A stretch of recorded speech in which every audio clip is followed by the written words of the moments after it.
প্ৰথমে আপোনালোকক এখন আলোকচিত্ৰ দেখুৱাই লৈছোঁ যিখন আলোকচিত্ৰ ভাৰতবৰ্ষৰ প্ৰধানমন্ত্ৰীয়ে এক্স মাধ্যমত পোষ্ট কৰি কৈছে এইখন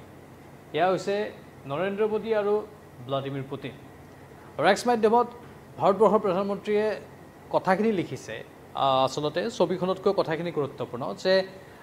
সদায় ইনসাইটফুল আলোচনা হয় বুলি কৈছে মোদীয়ে পুটিনৰ সৈতে কিন্তু এই আলোচনা গাড়ীত হৈছে তাৰে অলপ বিৱৰণী দিব বিচাৰিছোঁ নমস্কাৰ স্বাগতম নিউজ 18 অসম নৰ্থ ইষ্টৰ ইয়া হৈছে পোনপটীয়া সম্প্ৰচাৰ ষ্টুডিঅ'ত মই প্ৰাঞ্চল চীনত বৰ্তমান চলি আছে এছচিঅ সন্মিলন য'ত ভাৰতবৰ্ষৰ প্ৰধানমন্ত্ৰী নৰেন্দ্ৰ মোদী গৈছে বহু বছৰৰ বিৰতিৰ পৰত ভাৰতবৰ্ষৰ প্ৰধানমন্ত্ৰী চীনত গৈছে ভ্লাদিমিৰ পুটিন আহিছে ৰাছিয়াৰ পৰা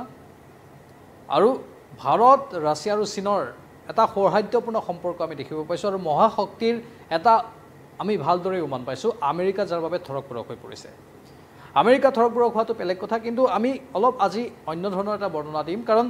ভ্লাদিমিৰ পুটিনে এছচিঅ সন্মিলন চীনৰ য'ত অনুষ্ঠিত হৈ আছে তালৈ তেওঁলোকক অতিথিশালাৰ পৰা নিয়াৰ সময়ত ভ্লাদিমিৰ পুটিনে ভাৰতবৰ্ষৰ প্ৰধানমন্ত্ৰীক আহ্বান জনালে যে আহক মোৰ গাড়ীখনতে বহক আমি একেলগে যাওঁ অলপ কথা পাতি আৰু ভ্লাদিমিৰ পুটিনৰ গাড়ীত বহিলগৈ ভাৰতবৰ্ষৰ প্ৰধানমন্ত্ৰী নৰেন্দ্ৰ মোদী আৰু প্ৰধানমন্ত্ৰী নৰেন্দ্ৰ মোদী আৰু ভ্লাদিমিৰ পুটিনক একেলগে গাড়ীত দেখিবলৈ পোৱা গ'ল তেওঁলোকে উঠি গ'ল গাড়ীত এইখন গাড়ী আৰু এইখন গাড়ী অৰাছ চিনেট লিমোজিন এই গাড়ীখনতে উঠি গ'ল এখন বিশেষ গাড়ী ভ্লাদিমিৰ পুটিনৰ যেনেধৰণে ভাৰতবৰ্ষৰ প্ৰধানমন্ত্ৰী নৰেন্দ্ৰ মোদীৰ গাড়ীখন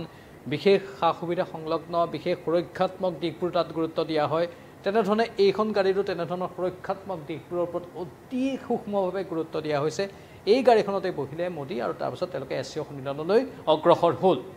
এতিয়া বৰ্ণনা দিব বিচাৰিছোঁ এই গাড়ীখনৰ বৈশিষ্ট্য কি এই গাড়ীখনত এনেকুৱা নিৰাপত্তা কি বিষয়বস্তু সংলগ্ন হৈ আছে যাৰ জৰিয়তে এখন দেশৰ ৰাষ্ট্ৰপ্ৰধানে সুৰক্ষিত থাকিব পাৰে শত্ৰুৰ আক্ৰমণৰ পৰা শত্ৰুৱে যদি কিবা কাৰণত গাড়ীত থকা অৱস্থাতে আক্ৰমণ কৰে কেনেধৰণে সুৰক্ষিত থাকিব গ্ৰেনেড ৰাসায়নিক বিস্ফোৰক গুলি বা আন বিস্ফোৰক যিবোৰ সামগ্ৰী ব্যৱহাৰ কৰি এজন ৰাষ্ট্ৰপ্ৰধানক কোনোবাই যদি টাৰ্গেট কৰি লয় তেতিয়া কেনেধৰণে ৰক্ষা পৰিব গাড়ীখনত এনে কি সুবিধা সংলগ্ন হৈ আছে লগতে আমেৰিকাৰ ৰাষ্ট্ৰপতি ডোনাল্ড ট্ৰাম্পৰ গাড়ীখন আৰু এইখন গাড়ীৰ মাজত কি মিল আছে বা কি অমিল আছে সেইখিনিও আমি পাতিবলৈ চেষ্টা কৰিম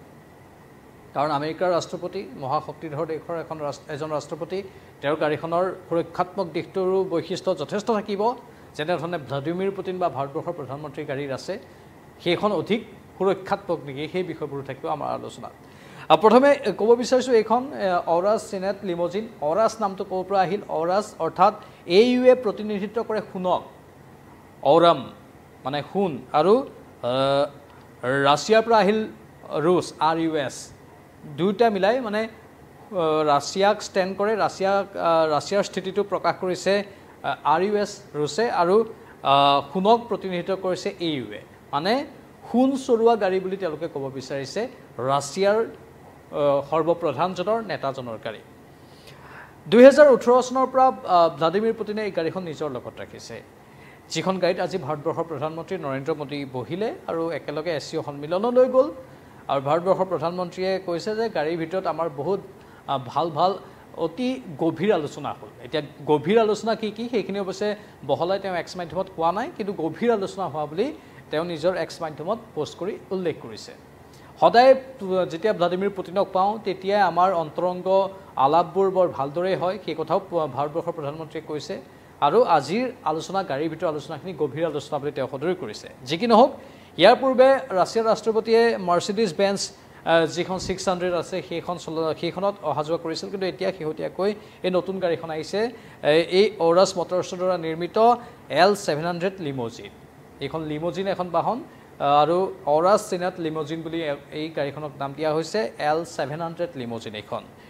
ৰোলছ ৰয়েছ এটা ডাঙৰ প্ৰতিষ্ঠান হয় গাড়ী নিৰ্মাণৰ ৰোলছ ৰয়েছৰ গাড়ী সকলোৱে ক্ৰয় কৰিব নোৱাৰে সেইটো আমি সকলোৱে জানো সেই ৰোলছ ৰয়েছ আৰু বেন্টলিও আন এটা ডাঙৰ প্ৰতিষ্ঠান গাড়ী নিৰ্মাণৰ সেইটো বহুতে জানে দুইটাৰে এটা মিশ্ৰণ হয় এইখন আৰু ইয়াক সাধাৰণতে ৰাছিয়াত ৰোলছ ৰয়েছ ৰাছিয়া ভাৰ্জন ৰুচি ভাৰ্জন বুলি তেওঁলোকে সদৰি কৰিব বিচাৰে দুটা প্ৰতিষ্ঠানে মিলি পেলাই নিৰ্মাণ কৰিছে আৰু অতি শক্তিশালী ৰূপত ইয়াক নিৰ্মাণ কৰা হৈছে এই গাড়ীখনৰ এটা বিশেষ বৈশিষ্ট্য হৈছে যে 6 ছেকেণ্ডৰ ভিতৰতে 0 পৰা 100 কিলোমিটাৰ গতিবেগ পাবলৈ আমি জানো এখন গাড়ীৰ নিৰ্দিষ্ট গতিবেগ এটা পাবলৈ অলপ সময় লাগে কিমান ছেকেণ্ড লাগে এই গাড়ীখনৰ ক্ষেত্ৰত এই নিৰ্দিষ্ট গাড়ীখনৰ ক্ষেত্ৰত শূন্যৰ পৰা মানে ষ্টাৰ্ট দিলে আপুনি গাড়ীখন লগে লগে শূন্যৰ পৰা 100 কিলোমিটাৰ প্ৰতি ঘণ্টাৰ স্পীড পাবলৈ মানে 0 to 100 স্পীড পাবলৈ এই গাড়ীখনক মাত্ৰ 6 ছেকেণ্ড সময় লাগে 4.4 লিটাৰ টুইন টাৰ্বো ইঞ্জিন সংলগ্ন হৈ আছে এই গাড়ীখনত আৰু হৰ্চ পাৱাৰৰ কথা যদি কওঁ 598 হৰ্চ পাৱাৰ মানে শক্তি উৎপন্ন কৰিব পৰা ক্ষমতা আছে এই গাড়ীখনৰ 598 হৰ্চ পাৱাৰৰ ক্ষমতাৰে ক্ষমতাশালী হৈ আছে এইখন গাড়ী লগতে এই গাড়ীখনত যিবোৰ আপোনাক গ্লাছ দেখিছে এইফালে আইনাবোৰ যে দেখিছে এই আইনাবোৰৰ এটা বৈশিষ্ট্য আছে এই আইনাবোৰৰ যিটো ঘনত্বৰ কথা কওঁ অথবা ইয়াৰ যদি আমি সেন্টিমিটাৰৰ কথা কওঁ 6 সেন্টিমিটাৰ 6 সেন্টিমিটাৰৰ মানে শকত গ্লাছ ইয়াত সংলগ্ন হৈ আছে 6 সেন্টিমিটাৰ শকত গ্লাছ ইয়াত সংলগ্ন হৈ আছে আৰু এই গ্লাছখন এনেই সাধাৰণ গ্লাছ নহয় ইয়াত আন কেতবোৰ তৰপো দিয়া আছে যিবোৰ তৰপে আন গুলি বাৰুদ বা যেনেধৰণে ৰাসায়নিক আক্ৰমণ সেইবোৰক যাতে প্ৰতিৰোধ কৰিব পাৰি এই গাড়ীখনৰ আন এটা বৈশিষ্ট্য হৈছে টায়াৰ এই টায়াৰবোৰৰ এটা বৈশিষ্ট্য আছে এই টায়াৰবোৰ পাংচাৰ তেনেধৰণে হৈ নাযায় যেনেধৰণে আন গাড়ীৰ টায়াৰবোৰ পাংচাৰ হয় এই পাংচাৰ প্ৰতিৰোধ ব্যৱস্থাৰে সমৃদ্ধ এই গাড়ীখন গুলিৰ কবচ মানে ই যদি কোনোবাই গুলি চালনা কৰে গুলিক সম্পূৰ্ণৰূপে বাধা দিব পাৰে যিকোনো গুলি AK-47ৰ গুলিয়ে হওক অত্যাধুনিক বিভিন্ন মেচিন গানৰ গুলিয়ে হওক বা আজিকালি যিবোৰ নতুন নতুন বন্দুক ওলাইছে বা গুলি ওলাইছে সেই সকলো গুলিকেই বাধা দিব পৰা ক্ষমতা আছে বুলি তেওঁলোকে দাবী কৰে গ্ৰেনেড আক্ৰমণো প্ৰতিৰোধ কৰিব পাৰে যদি কোনোবাই এই গাড়ীখনৰ ওপৰত গ্ৰেনেড নিক্ষেপ কৰে সেই আক্ৰমণো প্ৰতিৰোধ কৰিব পাৰে 7 মিটাৰ দীঘল বহু টন ওজনৰ এই গাড়ীখন বহু টন ওজন বুলি কোৱা হৈছে বহুত ওজন থকা এখন গাড়ী কিন্তু ইয়াৰ স্পীডৰ ক্ষেত্ৰত কোনো ত্ৰুটি নাই এই গাড়ীখনে টপ স্পীড প্ৰতি ঘণ্টাত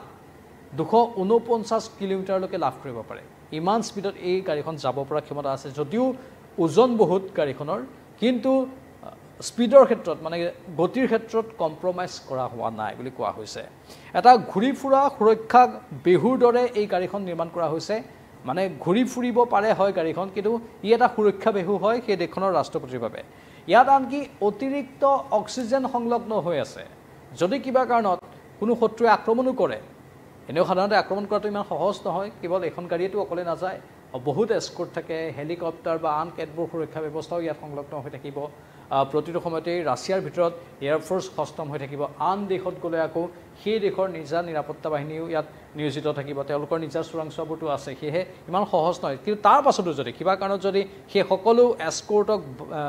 হেলা ৰঙে উফৰাই আক্ৰমণ যদি সংঘটিত কৰে শত্ৰুৱে কোনোবা অন্য দেশে যদি আক্ৰমণ কৰোঁ বুলি ভাবে তেনেহলে ইয়াত গাড়ীখনৰ ভিতৰত থাকিলেতো সহজে সেই এই নিৰ্দিষ্ট আইনাবোৰ ভঙাটো সম্ভৱ নহয় হাজাৰ আক্ৰমণ কৰিও আৰু গাড়ীখনৰ ভিতৰত অক্সিজেন প্ৰায় কেইবাদিনো অক্সিজেন পাব পৰাকৈ গাড়ীখনৰ ভিতৰত অক্সিজেন সংলগ্ন হৈ আছে মানে অতিৰিক্ত অক্সিজেন সেই অক্সিজেনেৰে কেইবাদিনো গাড়ীখনৰ ভিতৰত এজন মানুহ জীয়াই থাকিবলৈ সক্ষম বুলি কোৱা হৈছে ৰাসায়নিক আক্ৰমণ প্ৰতিৰোধ কৰিব পাৰে আৰু অগ্নি নিৰ্বাপন কিবা কাৰণত যদি গাড়ীখনত বোমা বিস্ফোৰণ ঘটায় জুই লগাই দিয়া হয় বা বোমা বিস্ফোৰণ ঘটাৰ পাছত যদি জুই লাগিবলৈ আৰম্ভ কৰে সেই জুই নিৰ্বাপনৰ বাবে সকলো সা সুবিধা গাড়ীখনৰ ভিতৰতে সংলগ্ন হৈ আছে আনকি গাড়ীখনৰ বাহিৰৰ ফালেও সেইখিনি কেপাচিটি ৰাখি থোৱা হৈছে এইবোৰ হৈছে অত্যাধুনিক সা সুবিধাৰে সমৃদ্ধ যেটো এখন দেশৰ এজন ৰাষ্ট্ৰপ্ৰধানক সুৰক্ষা দিয়াৰ বিষয় সেয়ে তাত কোনো ধৰণৰ ত্ৰুটি তেওঁলোকে ৰৈ যাবলৈ দিয়া নাই সেয়ে সোণৰ প্ৰলেপ থকা গাড়ী বুলি তেওঁলোকে ইয়াক দাবী কৰিব বিচাৰে অগ্নি নিৰ্বাপনৰ প্ৰণালী উপলব্ধ এনেধৰণে বহু সুবিধা উপলব্ধ তাৰ বিপৰীতে আমেৰিকা যুক্তৰাষ্ট্ৰৰ ৰাষ্ট্ৰপতিৰ যিখন গাড়ী ডোনাল্ড ট্ৰাম্পৰ দ্য বিষ্ট বুলি যাক কোৱা হয় সেইখনৰ যদি হৰ্চ পাৱাৰ চাওঁ আমি 214 পৰা 300 হৰ্চ পাৱাৰৰ সেই গাড়ীখন যিখন ৰাছিয়াৰ ৰাষ্ট্ৰপতিৰ গাড়ীৰ তুলনাত কিছু কম ৰাছিয়াৰ ৰাষ্ট্ৰপতিৰ গাড়ীখনৰ হৰ্চ পাৱাৰ হৈছে 598 আৰু আমেৰিকা যুক্তৰাষ্ট্ৰৰ ৰাষ্ট্ৰপতিৰ গাড়ীখন টপ স্পীড লাভ কৰিব পৰা ক্ষমতা হৈছে 96 পৰা 112 কিলোমিটাৰ প্ৰতি ঘণ্টাত ৰাছিয়াৰ ৰাষ্ট্ৰপতিৰ গাড়ীখনৰ টপ স্পীড লাভ কৰিব পৰা ক্ষমতা হৈছে 249 কিলোমিটাৰ প্ৰতি ঘণ্টাত আৰু আমেৰিকা যুক্তৰাষ্ট্ৰৰ ৰাষ্ট্ৰপতিৰ যিখন গাড়ী আছে সেই গাড়ীখন ডিজেলৰ দ্বাৰা চালিত সেইটো এটা অন্যতম কথা সেই গাড়ীখন ডিজেলৰ দ্বাৰা চালিত হয় আৰু আন বৈশিষ্ট্য আছে আমেৰিকা যুক্তৰাষ্ট্ৰৰ ৰাষ্ট্ৰপতি ডনাল্ড ট্ৰাম্পৰ গাড়ীখনৰ সেই বৈশিষ্ট্যখিনিও কৈ দিব বিচাৰিছোঁ তাত আন কেতবোৰ সুবিধা সংলগ্ন হৈ আছে আমেৰিকা যুক্তৰাষ্ট্ৰৰ ৰাষ্ট্ৰপতিৰ গাড়ীখনে আকৌ 20,000 পাউণ্ডৰ মানে 9,000 কেজি যিকোনো সামগ্ৰী কঢ়িয়াব পৰাৰ ক্ষমতা ৰাখিছে কেৱল মানুহেই নহয় যদি সেই আমেৰিকা যুক্তৰাষ্ট্ৰৰ ৰাষ্ট্ৰপতিৰ গাড়ীখনত যদি অন্য বহু সামগ্ৰীও ভৰাই দিয়া হয় প্ৰায় 9,000 কিলোগ্ৰামৰ সামগ্ৰী বহন কৰিব পাৰে সেই গাড়ীখনে কঢ়িয়াব পাৰে তেনেধৰণৰ এটা বিশেষ কেপাচিটি আছে বুলি তেওঁলোকে দাবী কৰে আৰু যিখন 6 সেণ্টিমিটাৰ ঠিক 6 সেণ্টিমিটাৰ শকত যি ৰাছিয়াৰ ৰাষ্ট্ৰপতিৰ গাড়ীখনৰ আইনা তাৰ বিপৰীতে আমেৰিকা যুক্তৰাষ্ট্ৰৰ ৰাষ্ট্ৰপতিৰ গাড়ীখনৰ আইনাৰ যি শকতৰ কথা যদি কওঁ আমি শক্তিৰ কথা যদি কওঁ তেনেহ'লে মাত্ৰ 3 ইঞ্চ ঠিক বেলিষ্টিক গ্লাছ সংলগ্ন হৈ আছে তাত মানে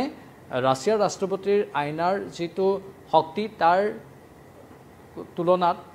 প্ৰায় আধা শক্তিবান আমেৰিকা যুক্তৰাষ্ট্ৰৰ ৰাষ্ট্ৰপতিৰ গাড়ীখনৰ আইনাৰ শক্তি মানে আমি তাক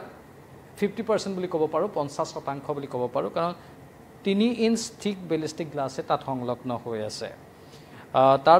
বিপৰীতে নাইট ভিজন যিখিনি চিষ্টেম আছে গোটেইখিনি চিষ্টেম সংলগ্ন বুলি কোৱা হৈছে টিয়াৰ গেছ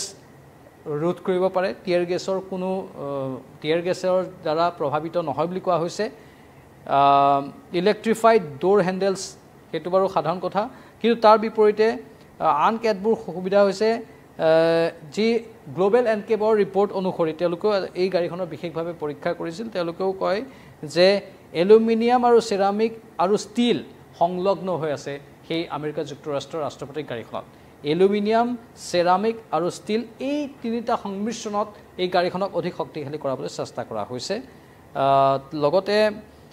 এই গাড়ীখনৰ আন কেতবোৰ বৈশিষ্ট্য হৈছে এই গাড়ীখনেও সমান্তৰালভাৱে যিকোনো গ্ৰেনেড আক্ৰমণ যিকোনো কেমিকেল আক্ৰমণ সেইবোৰক প্ৰতিৰোধ কৰিব পাৰে স্বাভাৱিকতে সেইখিনি সুবিধাটো সংলগ্ন হৈ থাকিবই কিন্তু তাৰ বিপৰীতে হৰ্চ পাৱাৰৰ ক্ষেত্ৰতহে এই গাড়ীখনৰ শক্তি ৰাছিয়াৰ ৰাষ্ট্ৰপতিৰ গাড়ীখনৰ তুলনাত কম আৰু যি আইনা ব্যৱহাৰ কৰা হৈছে সন্মুখৰ আইনা বা পিছৰ আইনা বা কাষৰ আইনা সেই আইনাবোৰৰ শক্তি ৰাছিয়াৰ ৰাষ্ট্ৰপতিৰ গাড়ীৰ তুলনাত কিছু কম বুলি এই সমীক্ষাটোত সদৰি কৰা হৈছে তাৰ বাহিৰে অন্য ক্ষেত্ৰত যদি আমি চাবলৈ যাওঁ লাক্সাৰীৰ ক্ষেত্ৰত মানে বিলাসিতাৰ ক্ষেত্ৰত দুয়োখন গাড়ীয়ে প্ৰায় সমান স্থানত অৱস্থান কৰিছে দুয়োখন গাড়ীৰেই লাক্সাৰী বহুত আছে স্বাভাৱিকতেই লাক্সাৰী বুলি নকওঁ আমি এজন ৰাষ্ট্ৰপতি যেহেতু এটা স্থানৰ পৰা আন এটা স্থানলৈ যাব তেওঁলোকে সেইখিনি সময়ত যাতে আৰামদায়কভাৱে চলাচল কৰিব পাৰে তেওঁলোকৰ এই ভ্ৰমণটো যাতে সুখকৰ হয় তাৰ ওপৰত গুৰুত্ব দি সেইখিনি ব্যৱস্থা গ্ৰহণ কৰা হৈছে এতিয়া শিৰোনামত আছে ৰাছিয়াৰ ৰাষ্ট্ৰপতি লগতে আমেৰিকাৰ ৰাষ্ট্ৰপতি আৰু এতিয়া ভাৰতৰ প্ৰধানমন্ত্ৰীও শিৰোনামত চীনৰ ৰাষ্ট্ৰপতিও শিৰোনামত এই গোটেই দেশবোৰৰ গতিবিধিৰ ওপৰত এতিয়া বিশ্বই যিহেতু চকু ৰাখিছে সেয়েহে আমি এইটো তুলনাত্মক ৰূপত এটা আপোনালোকৰ বাবে প্ৰতিবেদন সম্প্ৰচাৰ কৰিলোঁ গাড়ীখনক লৈ চৰ্চা হৈছে কাৰণ ভাৰতবৰ্ষৰ প্ৰধানমন্ত্ৰী নৰেন্দ্ৰ মোদীয়ে সেই গাড়ীখনত বহি আজি ৰাছিয়াৰ ৰাষ্ট্ৰপতিৰ সৈতে চিঅ'ৰ যি সন্মিলন আছে তালৈ গ'ল আৰু সেইবাবে আমি এই বিশেষ সম্প্ৰচাৰটো আপোনালোকৰ বাবে আনিলোঁ স্বাভাৱিকতে এই বিষয়বোৰক লৈ মানুহৰ মাজত সৰব আলোচনা হয় সেয়েহে মানুহৰ চৰ্চাৰ ওপৰত গুৰুত্ব দিয়েই আমাৰ এই সম্প্ৰচাৰটো আমি আপোনালোকৰ বাবে আনিলোঁ আপোনালোকৰ মতামত কি কমেণ্ট বক্সত কমেণ্ট কৰি জনাব পৰৱৰ্তী সময়ত আকৌ আহিম